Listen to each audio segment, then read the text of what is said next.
welcome into this special spotlight on Sports TV Plus.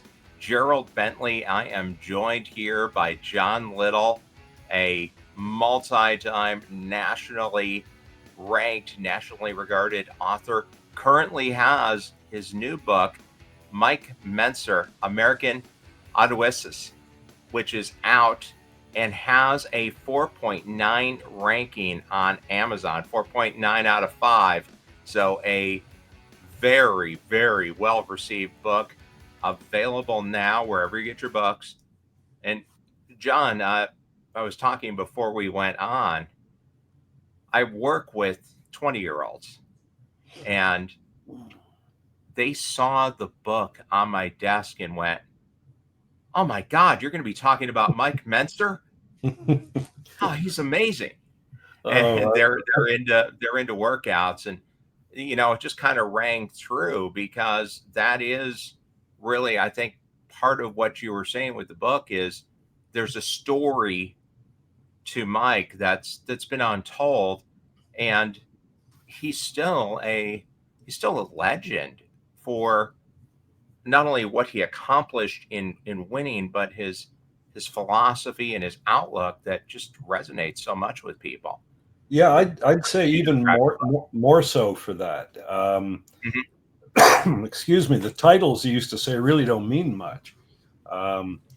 He said, if someone is going to follow a program Mike recommends because he's won a few titles, then they've missed the point of it. His whole idea was to get you to think for yourself. And as he often said, if the ideas I present aren't rational or appeal to your common sense, then they're worth nothing in the long run. So the titles were nice. They got him some exposure, but as you accurately pointed out, I suspect it was his philosophy that has caused him to still be embraced 25 years, a half century after his death. Yeah, because I was just at a glance, and I was a college athlete, but I'm not super familiar with the bodybuilding area of fitness. And my thought was always, okay, you got to do tons of heavy weight and be on this super disciplined diet. One of my good friends, actually, professional wrestling contact, is a professional bodybuilder, and I know he eats 8 meals a day and has this super regimented schedule. Yeah. And I just thought, okay, that's the way it works. And Mike was much more rest and high intensity training, and that still is a philosophical slant that I think a lot of people probably should take up, because I think people get away from wanting to really build their body to the maximum potential because they're convinced that, oh man, I'm going to have to make this huge commitment of time. It's going to overwhelm everything else I do. And he was the opposite, and he hit the highest pinnacle of the sport. Yeah. He used to believe that your resistance training should be an adjunct to your life, not the reason for it. And he was convinced that nobody needed to be in the gym for bodybuilding purposes more often than maximum 3 times a week, maximum. And the workouts typically lasted half an hour, where a lot of his competitors, Arnold Shwarzeneger, for example, was renowned for his training, which saw him in the gym twice a day, 2 to 3 hours each workout, 6 days a week. Mike was in the gym 3 days a week for maybe half an hour. If he was really feeling energetic a particular week, he might go in a 4th time. So 2 hours a week maximum. And in terms of diet, Mike was really more impressed with nutritional science than the information that was being put out in the bodybuilding magazines, which for the most part were owned by publishers who sold protein supplements. So you couldn't get enough protein, and Mike came from a pre-med background. So he was very science-minded, and he couldn't see anything in the science literature that supported the massive quantities of protein that the protein mavens were recommending everybody take, and everybody did, because everybody looked to the magazines as being the authority, right? You couldn't get information on how to build your body except from the muscle magazines, and all of them had product to sell. They still are, Yeah, because look, you go into a grocery store now, or a gas station, a Quick Trip, a White Hen, whatever, a Wawa, and it's everything has 5 grams of protein, 10 yeah, grams of protein. yeah, And, I've read an excerpt where Mike pointed out that the percentage of protein in muscle is actually a really small percentage. And yeah. that if Very, you're not eating something balanced, your body's not going to recoup. You're not going to get the rest. You're not going to build. yeah. I mean, it makes perfect sense because it's math. Yeah, exactly. And I mean, Mike recognized that for him to get ripped, like you see on the cover of the book, that was a matter of taking in less calories than your body required to preserve its body fat stores. And so, as long as you were below that threshold, you would lose body fat, Hmm. and consequently, you needed the carbohydrates or the carbohydrates rather that were converted to glycogen, a blood sugar, to Sure. fuel your high intensity workouts. If you didn't, then your body goes to an amino acid called alanine, sends it to the liver, and converts it to glucose. So his thing was you need a specific amount of protein relative to your body weight, but your body doesn't use any nutrient beyond need. It's like if you're building a chimney and it requires 5,000 bricks, and I show up and dump 10,000 bricks on the site, That's not going to work. not going to work. Yeah. Well, and your body literally just passes it out, Yeah. or worst case, Or, it turns into fat and stores yeah. it.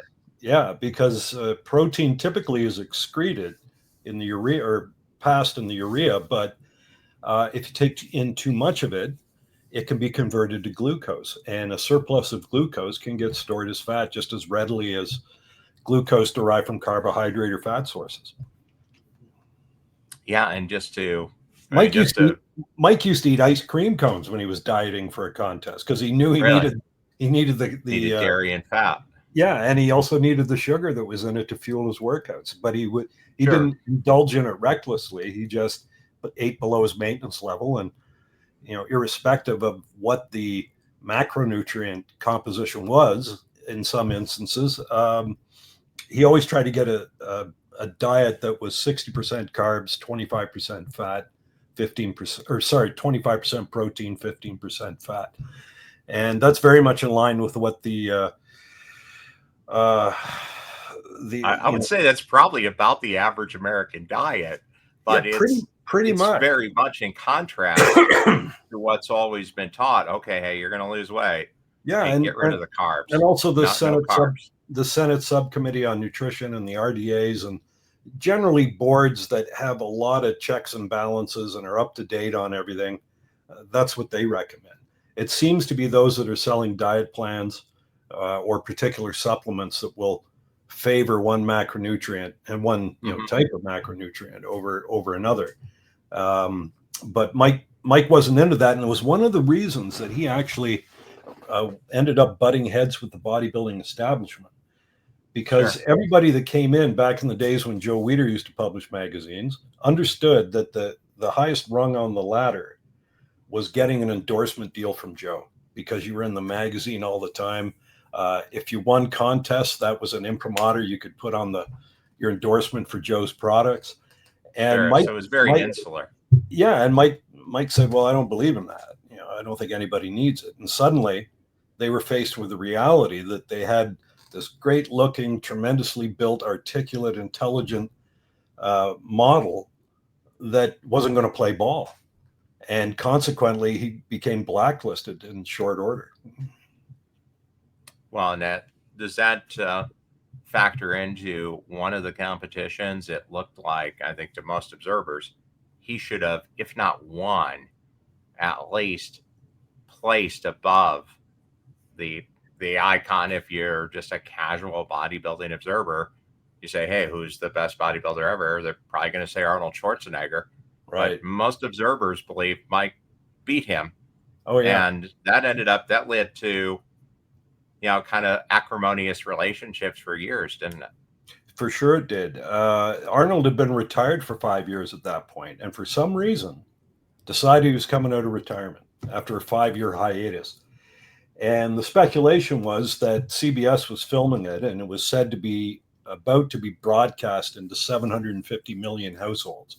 Well, for a guy that had a movie coming out, Conan the Barbarian, that launched his career, which in turn launched his political career, this was an important contest to win. You couldn't lose that contest, and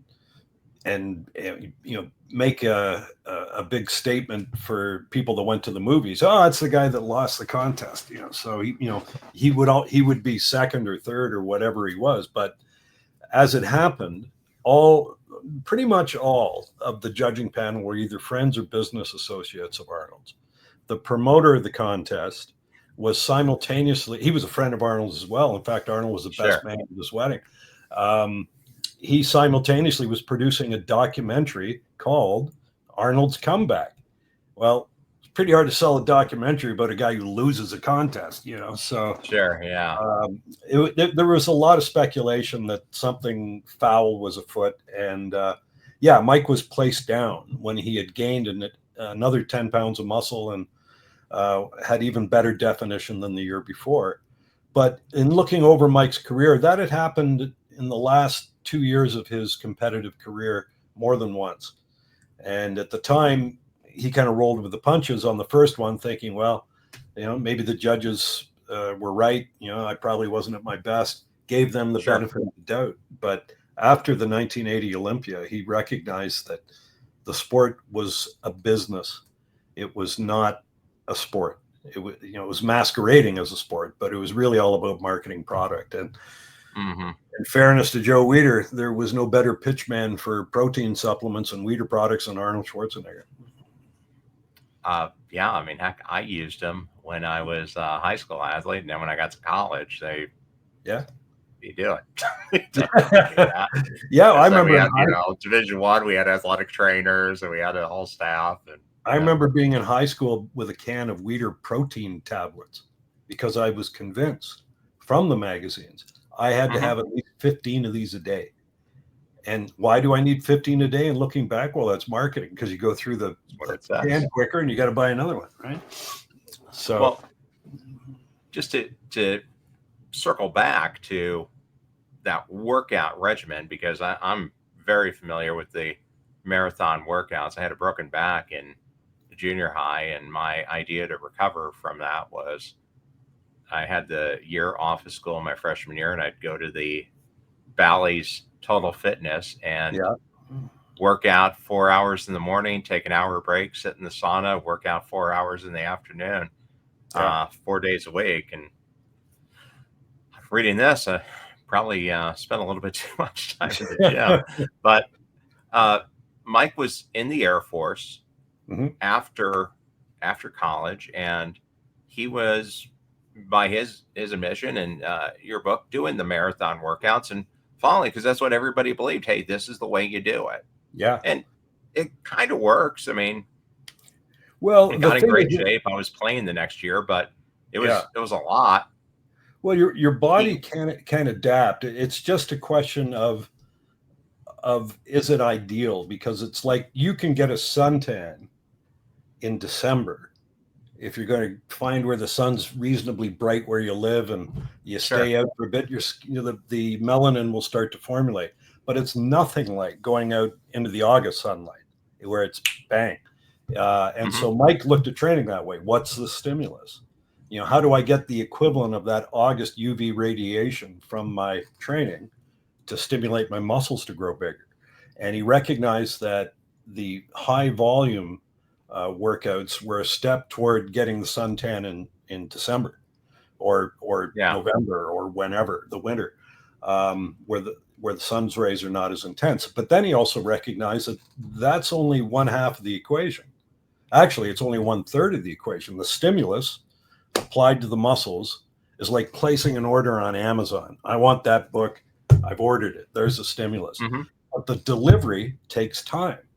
And so the adaptation that you have stimulated your body to produce doesn't show up as soon as you leave the gym. Your body has to recover from the workout first, then it will adapt. And both of those intervals require time to elapse. It's kind of like To use the same stimulus response example, it's like if you burn your hand on the stove and you go, but that burn is a stimulus now for your body to produce more dermis to close the wound, repair the burn. But it doesn't make sense to then say, well, you know what, this is not healing quick enough. I'm going to re-burn my hand. I'm going to reapply the stimulus. And it's the same sort of thing with training. And in fact, muscles recover and adapt slower than dermis. That's the ectodermal germline, which typically heals in about 12 hours, give or take. Like if you scratch your cornea, it'll probably be pretty well healed up in about 12 hours. But the muscles come from the mesodermal germline, and they take longer for that adaptation to take place. And Mike recognized that, even though he was a steroid user, as every pro bodybuilder was. He even recognized he was bumping up against the recovery enhancing abilities of what the steroids provided when he was training 6 days a week. So he began inserting extra rest days, and that's when he started to grow. And was there controversy too, because he went with the Nautilus machines versus the free weights? Because as I'm sure everyone who goes to a gym realizes, there's always going to be some guys going, whoa, what are you doing using the machines? Yeah. But the machines are more targeted. Yeah, well, he was, Mike knew the guy that invented Nautilus, Arthur Jones. And he was impressed by the fact that the guy burned through he was working on prototypes for about 40 years before he released the first one. He was obsessed with muscle physiology and how muscles produce force at different levels throughout a given range of motion. And consequently, a barbell only applied linear force. When you're doing a curl, for example, and your arm's at 90 degrees from your body, that's when the weight's the heaviest. When you get up to the top, it falls to nothing. And when you're at the start, there's no effective resistance. The moment arm is zero. So what Arthur Jones recognized was that you're really only getting resistance in 1/3 of the range of motion with a barbell. So he created an offset cam so that you had resistance on the start. That resistance was maximal where you were stronger, but it still provided resistance, just a little less of it because you didn't have the strength in your fully contracted position. So he created a machine or machines that produced or provided full range resistance for the muscles. And Mike liked that. He thought that was a step up from just lifting inert chunks of iron. And it was he considered it a precision scientific instrument compared to a barbell. But of course, Joe Weider and the industry sold barbells. So you have a guy you're giving a spotlight to saying, yeah, these machines are great. And they're going, well, how do we make a buck on that? Yeah, because not everybody can have those machines in their house. I mean, that's Oh no, yeah. They were Nautilus machines were massive. Like really big, really heavy. And as Arthur Jones said, they're as big as they are and as ugly as they are to do the job they need to do. And that was, Arthur Jones was a different cat.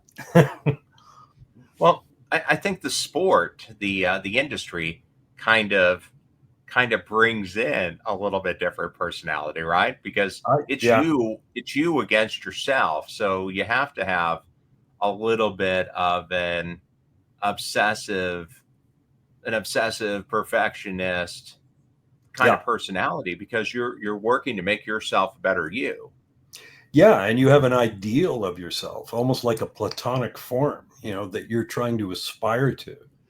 And so where you are is never good enough. You've got to get closer to the ideal. In fact, Mike often said that his motive was to build the ideal physique, and competitions was just a means of making assessments, relative to, say, the conditioning of another competitor. If he wins the contest, okay, I've got to incorporate some of that, so that I can achieve more of that look, that will, more of an aesthetic, if you will, that the judges will recognize, and that will improve, bring me closer to that ideal physique. And then as the career went on, what really was it that clash of philosophies that led him away from the industry, from the sport for a while?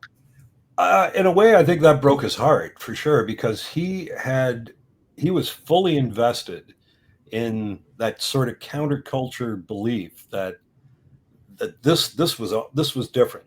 The squares, the norms didn't like this activity. It was too egocentric. It was too um, individual specific. It wasn't a team thing. It wasn't a working together with other Yeah. people to achieve a common goal.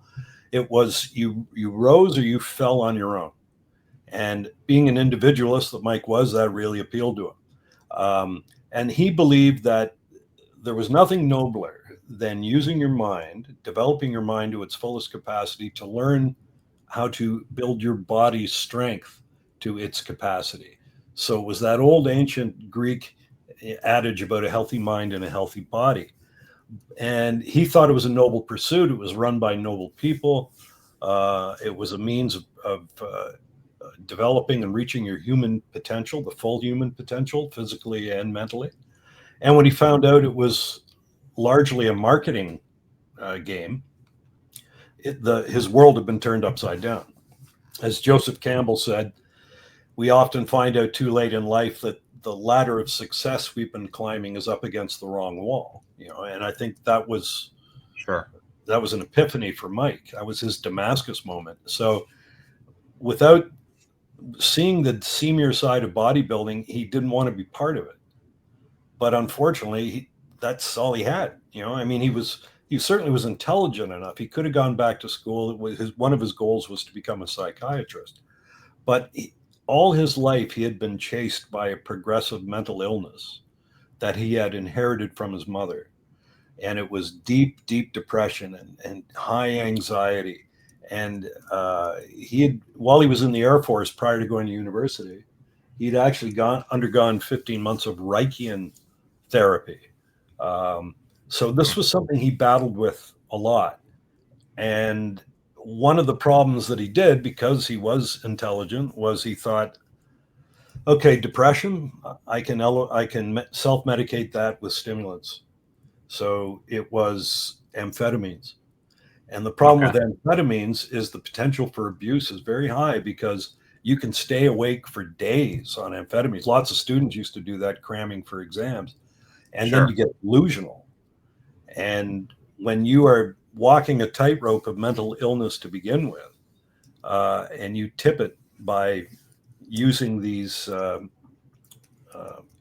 amphetamines, these stimulants, um, it just makes things worse. And that's what happened with Mike. I mean, in the latter years of his life, I certainly from 1985 to about 1990, he was in the grip of that. And he went from being a guy who was on the cover of every muscle magazine, making $300,000 a year, which was good money back in Sure. 1979.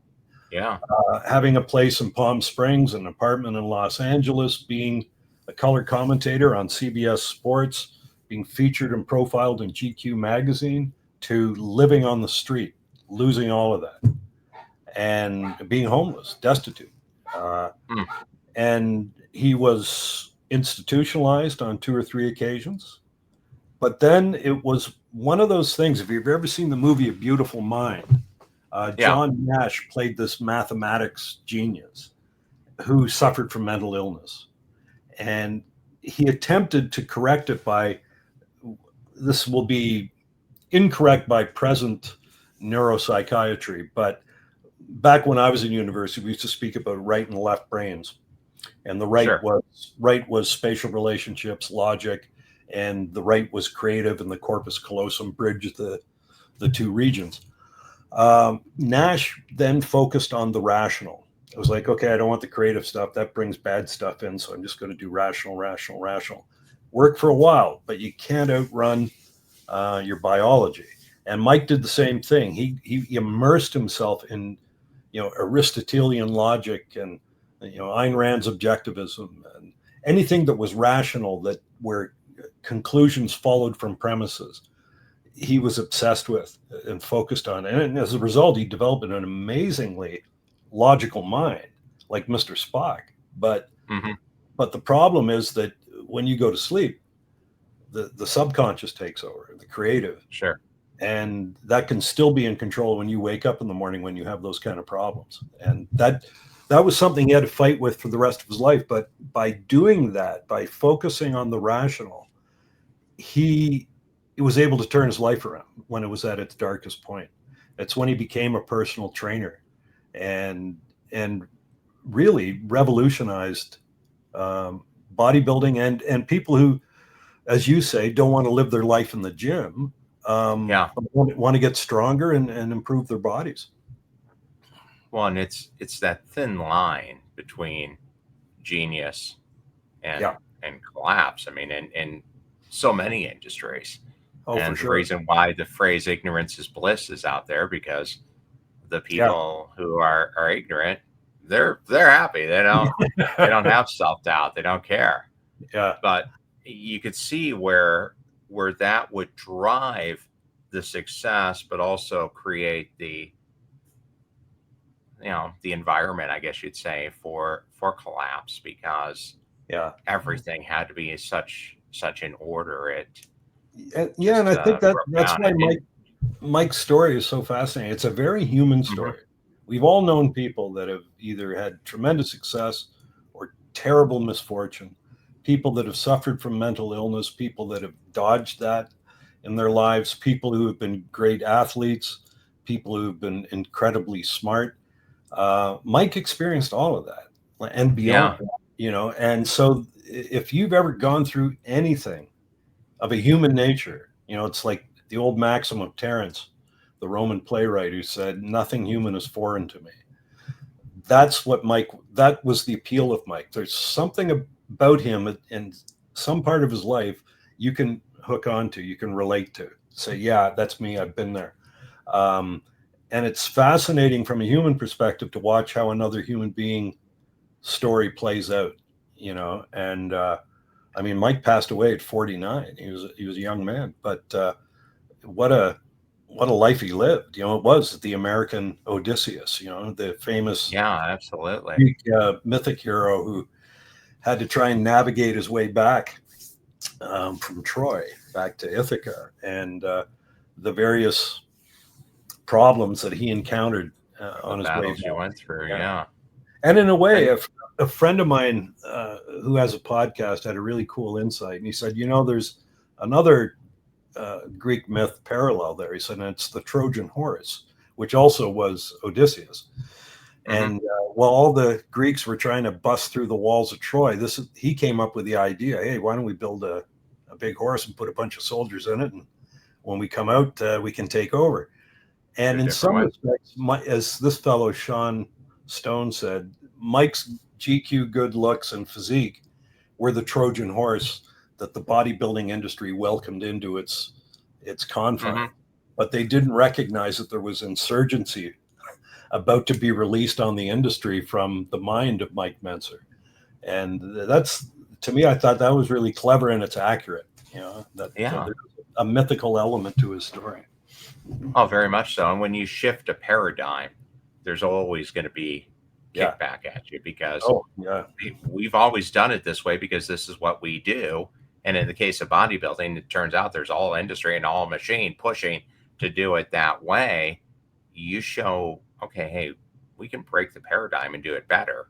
Yeah. There's going to be resistance. And then, he was vilified. He's vilified to this day from the old guard, the ones that believed what they read in the Weider magazines, believed, what Arnold said, that it was just easy, and not easy, but, that you got to hit the gym every day, and you got to do this, and you got to get a pump, and you got to do this. And I mean, that's still the language that you hear in gyms to this day.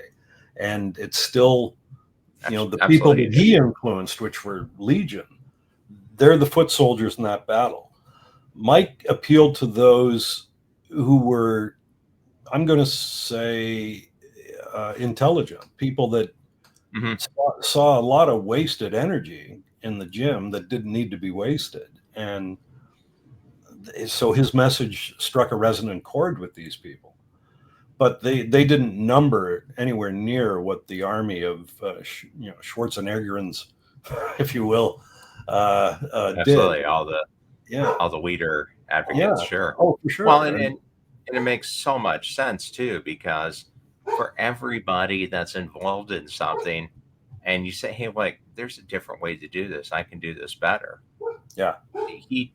This story talks to you, whatever it may be. If it's your job, if it's in academics, if it's in your sport, because you always see different styles. I mean, the Yeah. NBA championship just happened, and there's people saying, "Oh, this isn't the same game. It's not watchable. They shoot so many threes." Okay, that Yeah. doesn't mean it's wrong. It's just No. it's Yeah. different, Exactly. and they Exactly. figured out a different way to do it. And if, as a former college basketball player, if you could score three instead of two, it's good. Yeah. That's But right. there's plenty of people who What complain, matters is the "Oh, I can't scoreboard. watch it. They're just shooting threes." Now they're playing the game. They're doing it better. Well, So yeah, it's and different. that in time becomes the new paradigm. Hmm. And then someone else will come around and figure out another way to get another couple of points up on the board, and they will have Sure. elevated their knowledge of the game and the way the game is played. That's progress. That's the nature of it. And Mike was in the vanguard of that. He and the interesting thing about him was he was okay with being vilified. If someone like he was attacked in print and everything else, and he just shrugged. It was like, hey, that's to be expected. It's the fox among the chickens. Of course Sure. they're not going to be happy about it. You know. No, but he obviously passionately believed in what he was doing and Mm-hmm. that it was right. And Yeah. Oh proved yeah, and he out. could argue it very convincingly. And as he said, if Arnold Schwarzenegger had to present his training views at the Royal Academy of Science, he couldn't do it. He said, but I could. Yeah. And he was fully convinced of that. Yeah. No, Mike was an interesting guy. I was fortunate to know him, which is not often the case when you're writing a biography. You tend to write Hmm. about historical people that you never encountered. But so the book has a lot of historical material in it that took place prior to my meeting Mike. But I knew him for 22 years, and he was great company. I mean, the stuff you could talk about with Mike. You'd sit down, and the first time I had Grolsch beer was with Mike, and we just got talking about philosophy and Nietzsche and existentialism and existence, and then it was into bicep training, and then it was Hmm. and then we were watching a movie and commenting on that and the philosophical implications of that, and he had a wry sense of humor, which is always entertaining to me, because there'd just be something said in a sentence that resonated in a very funny way, which again usually speaks to intellect as well. Sure. And then you had said that with the personal relationship, that the book really is a monument, a dedication to his life, because it's a way to get It the is, story and out there. Because it was not a unfortunately, book. passed away alone. Yeah, yeah. Mike was when Mike died. There was no funeral. There's no burial. There's no memorial. There was no eulogy. There was no headstone. He was cremated, and about 10 years later, his ashes were dumped into the Pacific Ocean. That was it. The show was over, and nothing left. So a legacy written in the wind. But to me, this book is his monument, if you will. There's the Yeah. light.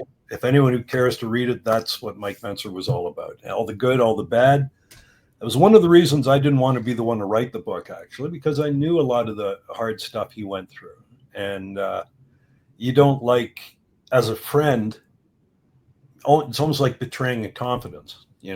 I was there for some dark times, and I kept it to myself for 40 years, because of the respect for our friendship. But nobody else was coming up to write the book. And I thought, you know what, this guy is important. His legacy is important. But if I'm going to write it, I have to tell the truth, because that's the one thing Mike was passionate about. He said, I don't care if I'm proven right or wrong. He said, if someone can show me the errors of my ways, I'm more interested in the truth. And so the book is the truth, the good and the bad. But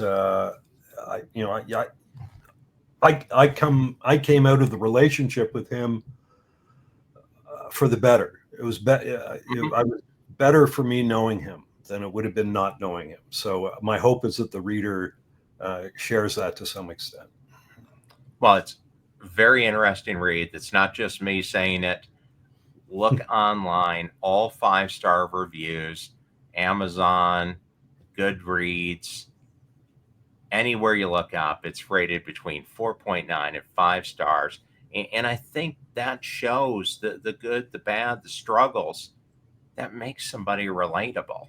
That shows that this is a real person, because people aren't perfect. People all have struggles. People all have self-doubts. And he was able to overcome that and reach the pinnacle despite having the industry the industry and a one name celebrity opposing him, Arnold. So this is a very compelling story. The big guns on were a human trained level. Yeah. No, and it is relatable. You're right. And I mean, if I wrote a story, let's say, about a guy who never made a mistake, never missed a credit card payment, everything he touched turned to gold, who can relate to that? It's almost like you're talking about a saint, not a human being. And I prefer my saints to walk the earth, and to experience what we've experienced, and to go through the windmills of adversity that we all face in some way, shape, or form throughout our lives. And how do they deal with it? That's where you can learn something from someone. How does that person deal with adversity? Because it's coming for us. And the more arrows we have in our quiver, the better our chance of surviving it and getting out alive, Yeah, very true. We're talking with John Little. He is the author of a book that is extremely relevant, looking at one of the biggest personalities in bodybuilding, Mike Mentzer, An American Odysseus. It is out now. You can get it wherever you get your books. And John, I do want to ask you too, because you also have written multiple books about another iconic personality whose popularity, whose aura has long outlived his way too brief life, Bruce Lee. Are there parallels? Do you see parallels in personality and dedication? I mean, Bruce Lee created his own martial art. Yeah, Mike Mentzer created his own training method. They both were against the established styles and traditions of their respective industries. They were both villainized by the industries.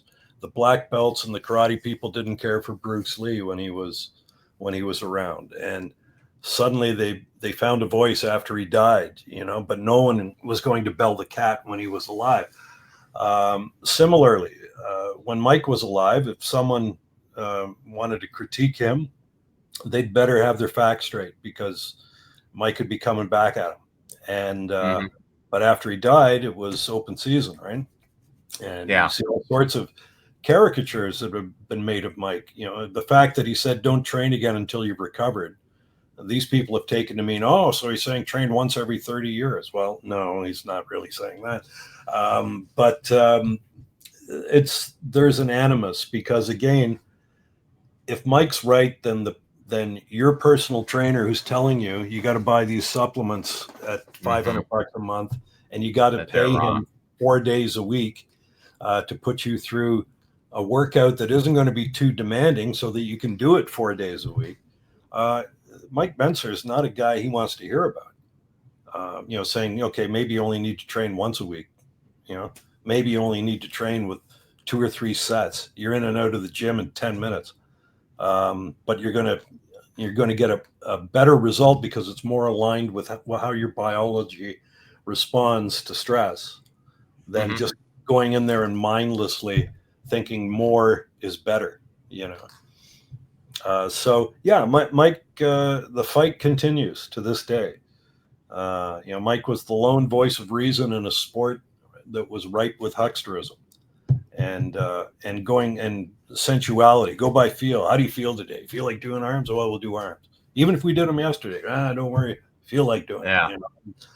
Mike was like, well, you hit them. If you hit them yesterday, you don't need to do them today. They still even haven't recovered from yesterday's workout, let alone grown. So that's kind of productive. Yeah. So he was just a very, like Bruce Lee, a very compelling and interesting figure in the landscape of his respective field. And like Bruce Lee, we're still talking about him. In Mike's case, almost a quarter of a century after he died. There's no other bodybuilder I can think of from the past that we're still talking about. I mean, the YouTube channel Heavy Duty College specializes in Mike Mentzer content, audios and that. And they have over 200,000 subscribers. Well, wow. obviously interest is there, and I mean, if you went out on the street right now and asked somebody who came by, who's the current Mr. Olympia, they wouldn't know how to answer. No idea. No, it just, there are difference makers in these sports or activities, like Bruce Lee, like Mike Mentzer, like Michael Jordan, that rise above it. And there's some that, like Arnold Schwarzenegger, who certainly transcended his sport, but he did it via movies and he did it via politics. There's not a lot of people talking bodybuilding about Arnold's methods these days. No, not anymore. No, they still respect, what he accomplished and his physique. But, again, if even the current champions aren't hitting the gym as long as Arnold did. But no, and Arnold became into a category like Dwayne "The Rock" Johnson is now.